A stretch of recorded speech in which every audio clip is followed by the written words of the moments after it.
In the last lecture, I explained common emitter configuration of a transistor. In this lecture, we will plot input and output characteristics of common emitter transistor.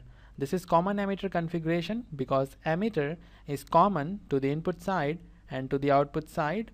We are using NPN transistor in which VBB and VCC are the biasing potentials. I will write this down. VBB and VCC are the biasing potentials. VBB is used to forward bias the emitter base junction and VCC is used to reverse bias the collector base junction. IB is the input current and IC is the output current. The input voltage is VBE and the output voltage is VCE. Generally we have the series resistance here, but for simplicity I have not included the two series resistances in the circuit, and in this scenario VBE is not equal to the forward biasing potential VBB and VCE is also not equal to the reverse biasing potential VCC. So VBE is the input voltage, not VBB, and VCE is the output voltage, not VCC. In input characteristics of common emitter transistor, we need to plot the graphical relation between the input current IB and the input voltage VBE for the different values of output voltage VCE. So we have to plot the relation between the input current IB versus the input voltage VBE, for different values of output voltage VCE. We can also consider the NPN transistor as two diodes connected back to back. So it will look something like this. This is the first diode. This is the second diode. And you can clearly see the input current IB is the current through the second diode and VBE is the voltage across this second diode. This diode is forward biased, so we have the forward bias characteristics of diode as the input characteristics of common emitter transistor. But the important thing is the variation in characteristics due to the output voltage VCE. I will revise this quickly. The input characteristics of common emitter transistor is similar to the forward bias diode because you can see the input current IB is current through the forward bias diode and VBE, the input voltage, is voltage across this forward bias diode. But the important thing is the variation in characteristics because of VCE, the output voltage. I will quickly draw the forward bias characteristics of the PN junction diode. The x-axis is for VBE, this is in volts, and the y-axis is for IB, the input current, this is in milliamps, and you already know how the forward characteristics of the diode looks. Initially the current is 0 when VBE, the forward biasing potential, is very small. Then current starts to increase like this with increase in VBE, and once VBE is greater than the barrier potential, when VBE is greater than the barrier potential, there is exponential rise in the current like this. So this is the forward bias characteristics of PN junction diode. The next thing is the effect on characteristics because of the output voltage VCE. I am considering the silicon diode, so the barrier potential is equal to 0.7 volts. In order to find out effect on characteristics because of the output voltage VCE, we need to revisit the early effect or the base width modulation. We have already discussed base width modulation in the common base presentation. This is emitter region, this is base region, and this is collector region. I am considering NPN transistor in active mode, and in active mode emitter base junction is forward biased and collector base junction is reverse biased. So base is at the lower potential and collector is at higher potential, and the voltage across the collector base junction is equal to VCB, and because of this, width of depletion layer will increase and it will penetrate more in base region because base is lightly doped, and you can clearly see the penetration of depletion layer is more in base region. Let's say width of depletion layer in base region is equal to W, and the metallurgical width of base is equal to WB. Width of this region with no penetration of depletion layer is W effective, I am calling this width effective width because recombination of majority charge carriers will take place only in this region. From here we can see W effective is equal to WB minus W, and VCE, the output voltage, is equal to VCB plus VBE. VCE is equal to VCB plus VBE, and if we increase VCE, VCB will also increase. From here you can see on increasing VCE, VCB will also increase. When VCB increases, the width of depletion layer will also increase, and there will be more penetration in base region because it is lightly doped, and W will increase. And from here you can see when W increases, W effective will decrease because WB is constant, it is metallurgical width of base, so W effective will decrease.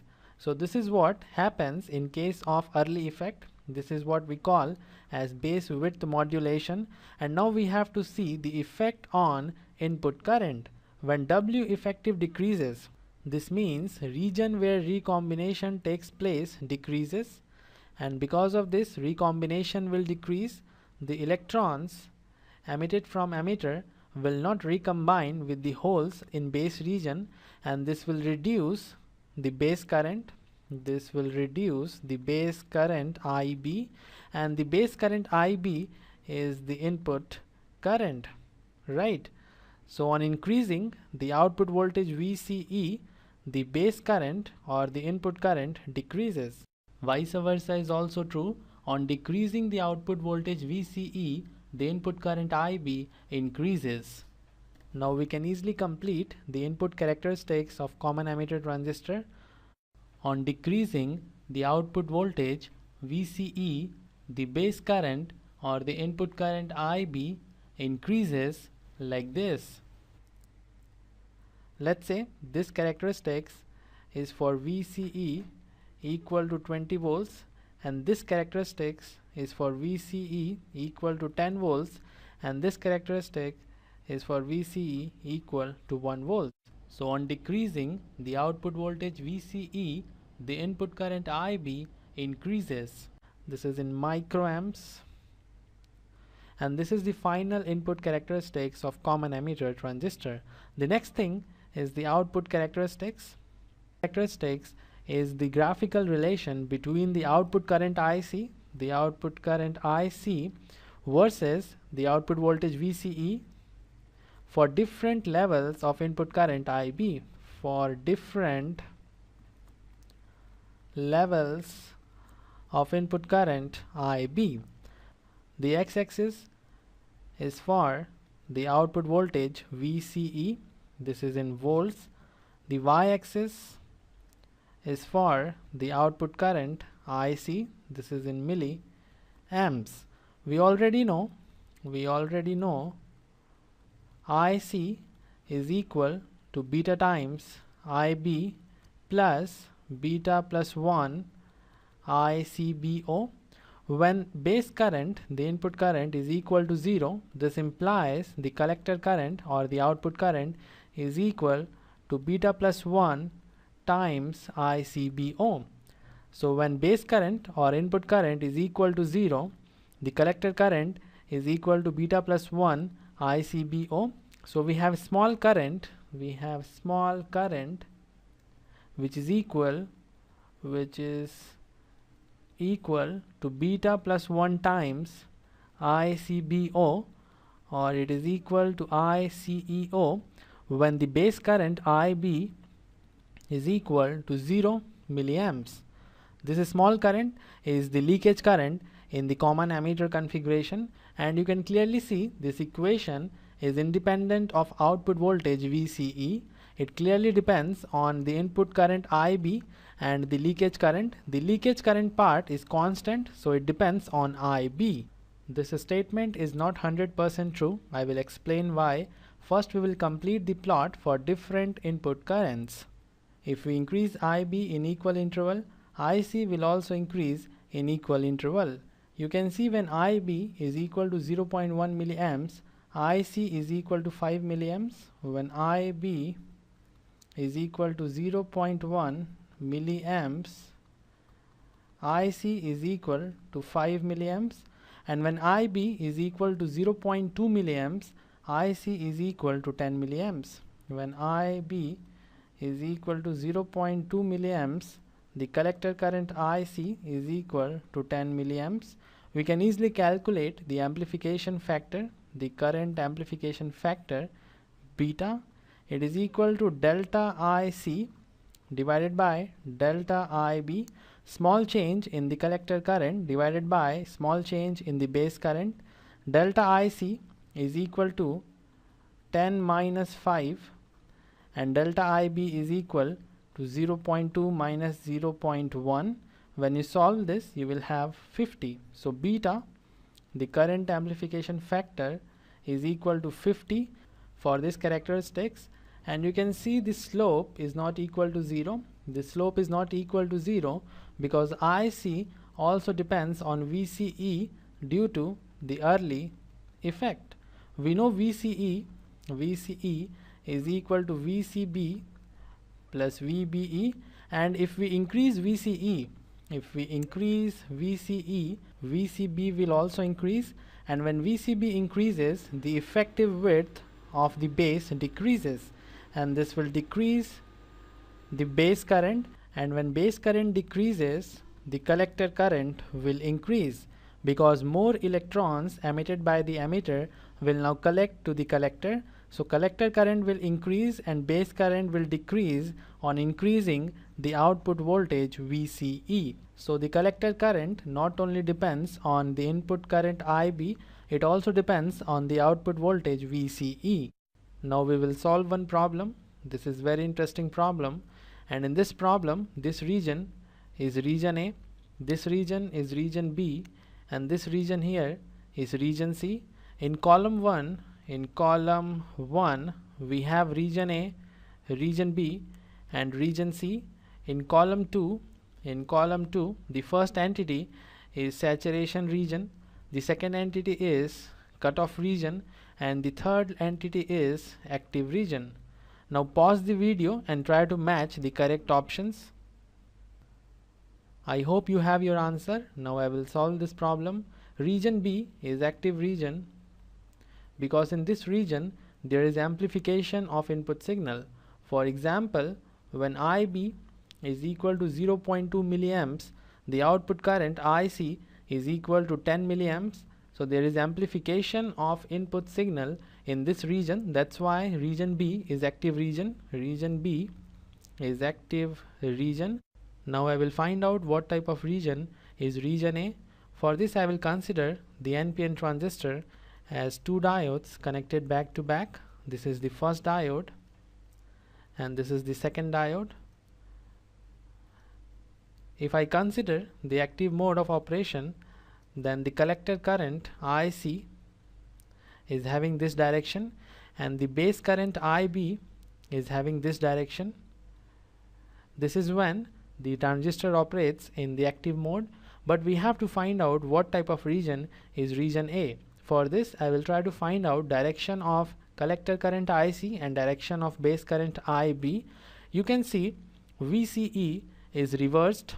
VCE is now minus VCE, and we already know VCE is equal to VCB plus VBE.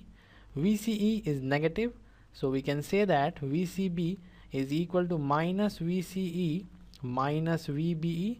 So VCB is negative, VCB is the reverse bias potential, and now it is negative. This means VCB is now forward biasing potential, and the direction of collector current will now change.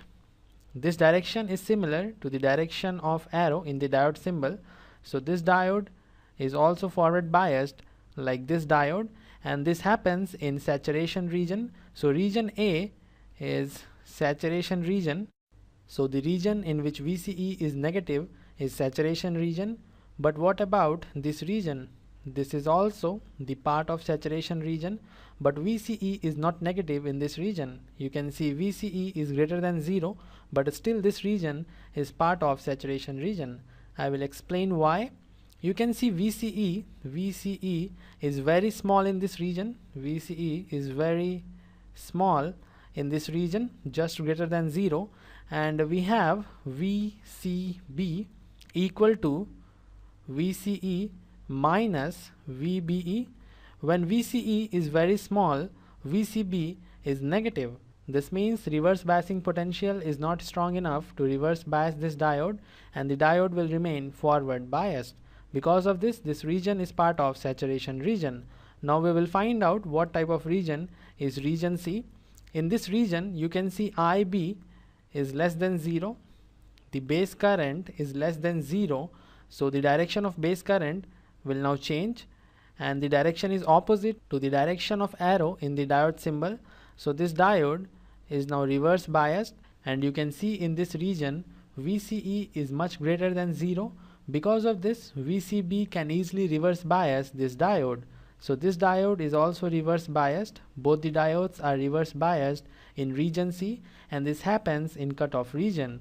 So region C is cutoff region, and this is our answer. I hope you now have better understanding of active region, saturation region, and cutoff region. In the next lecture, I will explain common collector configuration of a transistor. So see you in the next one.